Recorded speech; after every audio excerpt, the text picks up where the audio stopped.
Good morning. Good morning, Errol. Hello and good morning, you two. Wow, wow, wow. The English on Prime. I'm telling you, this right here, I hope you are already writing your acceptance speeches for those awards. Well, now, yes. Soon as we get on this. I got to tell Chaske, I tell you, Chaske, yeah. I'm going to write his award. I grew up in the state of Montana, so Montana is a major part of my life and the way of the land and the great mystery and stuff like that. Chaske, I mean, it's amazing how you have always stayed true. Oh, thank you. Thanks, man. Whereabouts in Montana were you? I grew up in Billings, Montana, but I was born in Sheridan, Wyoming, so I got both of those states inside my soul. Yep. No, I know exactly where those places are. Yeah. Mm-hmm. Yeah. Where were you, in Great Falls? I was in Great Falls and Poplar. I was in Great Falls and Columbia Falls. Oh my God! See, and being down there in Billings, because Great Falls, the Bisons, the football team, and the Billings Senior High Bronx always had a rivalry. So I always said, I'm never going to visit Great Falls ever because I just can't support that town. We probably bring this to a close now. We've obviously discovered immediate enmity in the county rivalries. To bring this series together on Prime, I mean, the way that it's written, the way that it's brought out, I mean, we are living this day and age where we love to binge watch and we need long form stories. What was it like for you guys on your side? Well, as a writer, you get the best of both worlds with this modern age. You get the opportunity as a director to create very cinematic imagery, which talks to that mid-20th century period, one of the greatest genres that's available. And then as a writer, you get this episodic quality, which is not entirely dissimilar to like Victorian novels in their structure, where people used to read them on weekly basis or binge watch them in whichever way they wish to do so. But it has this kind of episodic quality, which allows for character to develop and kind of be, rather than be just very precisely within a three-act structure of a movie. So Chaske and Emily's characters, over a stretch of time, are able to develop in a way that you probably couldn't do in a traditional movie format. Mm-hmm.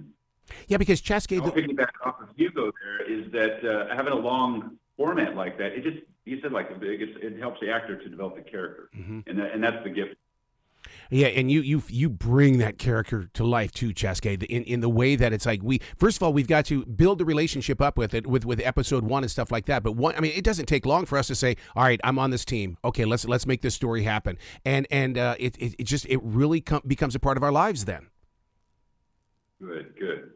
Well, there was, for me, watching Chaske's performance, there's that old anecdote that goes with Steve McQueen about stripping out his dialogue so that when he spoke, whatever he said really mattered, really landed.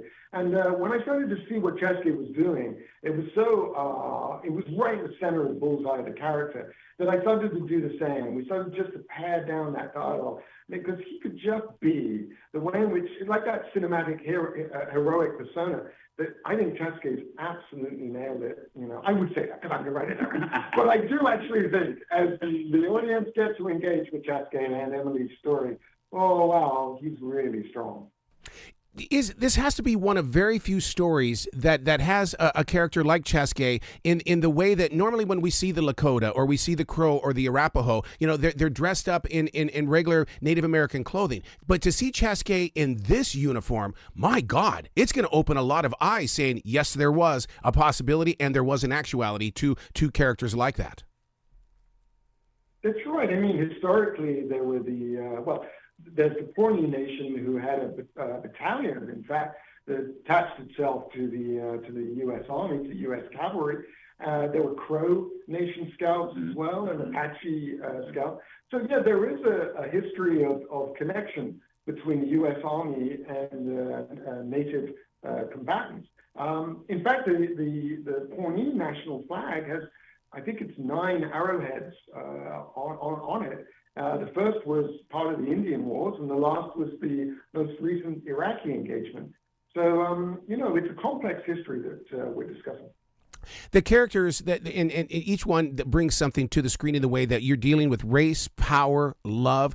Chaske, what was it like for you to bring that energy into this character to make it believable for us who are viewing?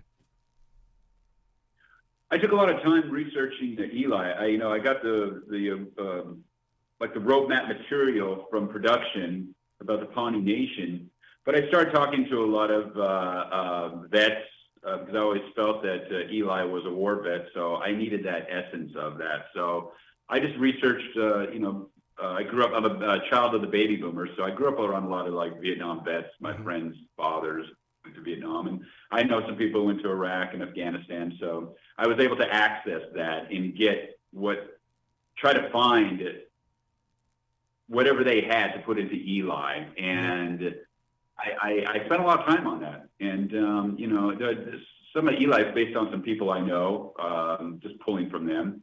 And I stayed in that vicinity, the neighborhood of the character for quite some time before we began shooting. Wow. Hugo, I grew up watching Westerns on television with my mom and dad, and I'll tell you what, we're all proud of this series. I mean, but the thing is yes, it is a Western, but it's set right here in this modern world. I mean, I love the way that you still have a way of modernizing old stories like this. Well, yeah, I hope that's the case, because it's an exploration of the genre. Absolutely, I'm a massive fan like you are. I just like you, I spent all of my misspent years sitting on an orange couch watching those movies and not going to school and all this thing. So I paid it back. But then you have to make it immediate. It's always a context with the past and with the present. And I hope that's what we've done here. It feels immediate. It feels modern.